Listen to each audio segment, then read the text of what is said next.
minorities, they just, this is a first. And to me, it wasn't a big deal. I mean, this is a woman.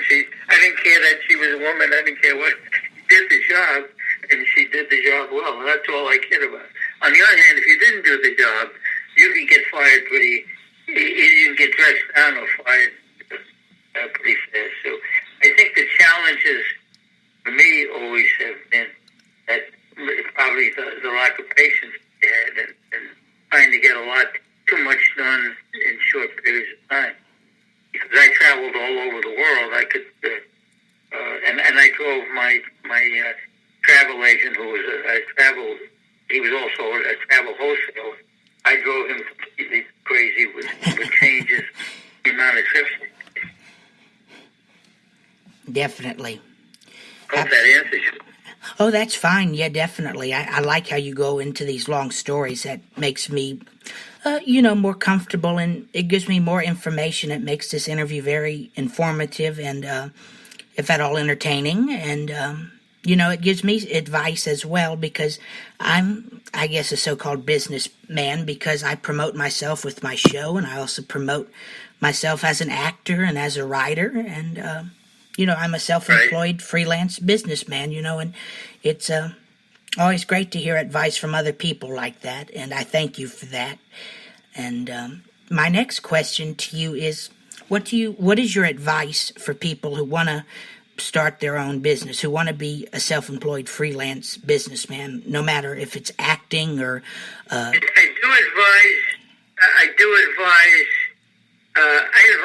a couple of things. I advise, A, do it. And it's going to be a struggle, and you're going to have probably your biggest struggle is going to be finance, because it's hard to, especially in these days, banks don't want to lend money to unknown businesses, small businesses, and you may have to borrow from family or friends to get started. And be very careful with your finances. Be very, very careful of fraudulent people and scam people who will promise you all kinds of things and offer maybe to take over your business as a partner, and then they just take over your business and throw you out, or maybe just really take away all your money. You have to be very careful about it, because a lot of people out there are going to promise all kinds of things that they'll never deliver on. And beware of that. But on the other hand, be ready to work hard. And most people that go into business do work hard. And then when you start accumulating some income, I think, especially for young people, and I would like to see more minorities do this. I'd like to see more minorities go into business. And then when they go into business, start getting some income. And then investing that income in the stock market at a young age. That's probably the best way to build a future living state. Because that will accumulate. I know of no other real method. I mean, forgetting these Bitcoin things and all these exotic types of investments, I still think the best investment in the long run. It's not going to go up all the time. There are going to be down times, and there's going to be times you may have to cut back and go into bonds and cash and things of that sort. But it's steady, even if it's small amounts at the time, but starting young in investing, and I preach this all the time, it's going to eventually give you a living estate. Absolutely. Definitely. I agree with you 100%. Do it. If you have a passion to do a business or an endeavor or career, do it. Let no one stop you. But also be realistic. Let no one push you around, or try not to get caught up in fraudulent activities, and it's worse nowadays, of course, with the internet online. You have to be more aware now. And, let no one stop you. Be persistent. Do it.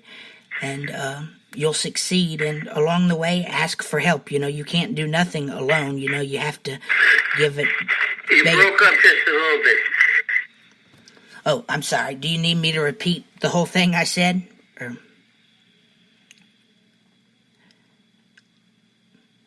Can you hear me? Hello? I'm here. Can you hear me now? I thought I lost you. I'm here. I think I missed what you said at the end. Oh, okay. Well, I said, I agree with you 100%, what you said about your advice, Oh, okay. Good.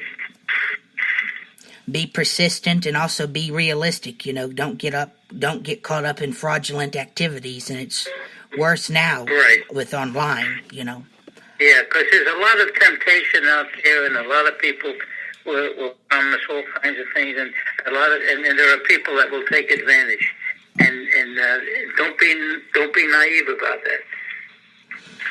Yes, sir, absolutely. Well, Mr. Morgenstein, thank you very much for letting me talk to you. It's been a pleasure. Well, thank you for, no, on the contrary, thank you for listening to me. My pleasure, and I look forward to interviewing your son, Barry. I'm interviewing him sometime next week. Okay, yes, I think you'll enjoy that.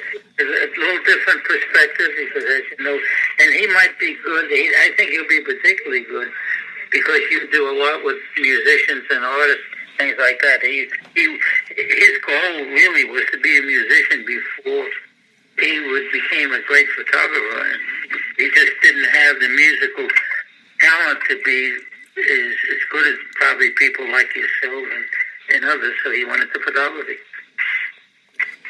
Definitely.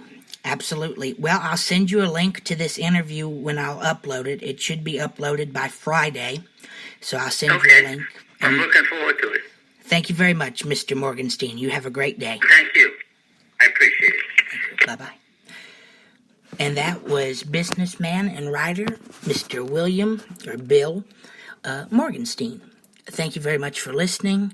Join us Thursday when I interview actress and singer Miss Elizabeth Ertel. Thank you very much. I hope we gave you some entertainment, but most importantly, informative information about the everyday life of a person. Actor, singer, businessman, writer, producer, doctor, writer. I think I said writer twice, but you get the idea. Thank you very much for listening. And as always, God bless. Good night.